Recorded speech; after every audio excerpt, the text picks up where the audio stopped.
Hello and welcome back to another video of Learn with Shan Basler. Today we are in cryogenic section of air separation, and after learning first and second law and third law of thermodynamics very briefly, we are in compression of gases. So critical temperature and pressure, what does this mean? In the 19th century, Faraday found that it was impossible to liquefy any gas by compression alone. He opined that the pressure for the liquefaction for any gas must be related to certain temperature of each gas. Subsequently, Thomas Andrew published the result of his experimental work on the relationship between the temperature and pressure for carbon dioxide. His chart demonstrated in graph for the critical temperature and pressure necessary to achieve any change of phase much above the critical value. A real gas follows the law for an ideal gas, PV equal to RT, but below the critical temperature the gas can be liquefied by pressure. Furthermore, the lower the temperature below the critical value, the lower the pressure required for the liquefaction. Compressibility. At ordinary temperature near about 300 Kelvin or below, and for small compression ratio, all the known gases with the expectation of hydrogen are more compressible than what is indicated. T1, T2, T3. So see the critical point of carbon dioxide. Isotherms of carbon dioxide at various temperatures developed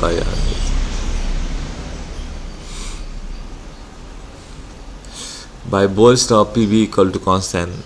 In other, the product PV decreases with when P increases depending on the temperature and the nature of the gas. This decrease reaches a minimum plateau and then begins to increase at 100 Kelvin, and below. Hydrogen also behave in similar manner.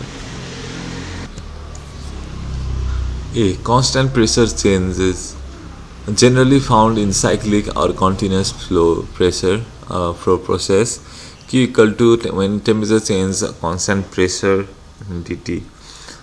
P dV equal to volume change, and P dV equal to small p V2 minus P1. Isothermal compression at constant temperature, and for ideal gases P equal to RT by V.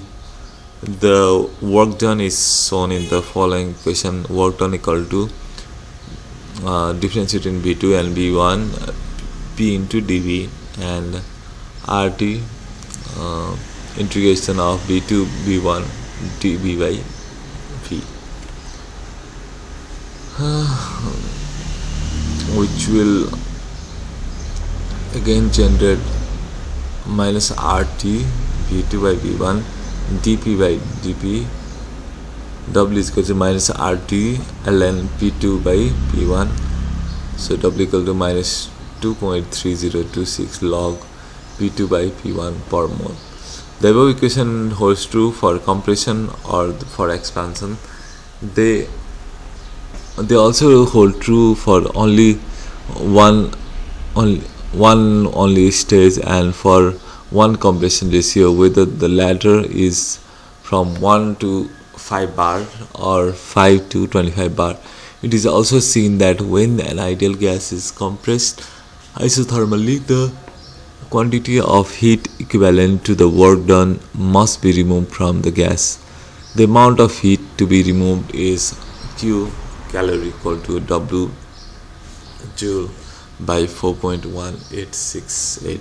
On the other hand, an ideal gas is expanded isentropically, Joule-Thomas effect cross a total bulb.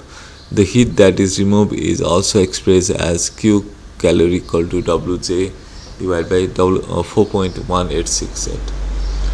does that state that isothermal work is the minimum amount of work that must be used to compress gas over a given pressure range, and conversely the maximum amount of work to be secured expanding the gas over the same range.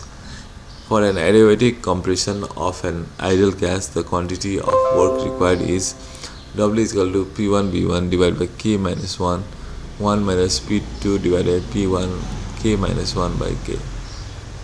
W is equal to RT divided by K minus 1 minus P2 by P1 K to the power K minus 1 divided by K.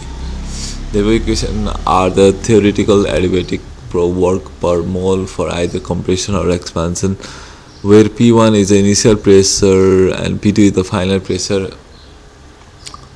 and K stands for gamma, the constant for Cp by Cv ratio, whose value changes for various gases, for example in table 1.1. In multi-stage compression, each state must be treated and calculated as a series of single state compression adding to the total work for a single machine. As stated previously, the above formula are entirely theoretical and do not include any mechanical losses or driver inefficiency. Table 1.1, ratio of Cv by Cv.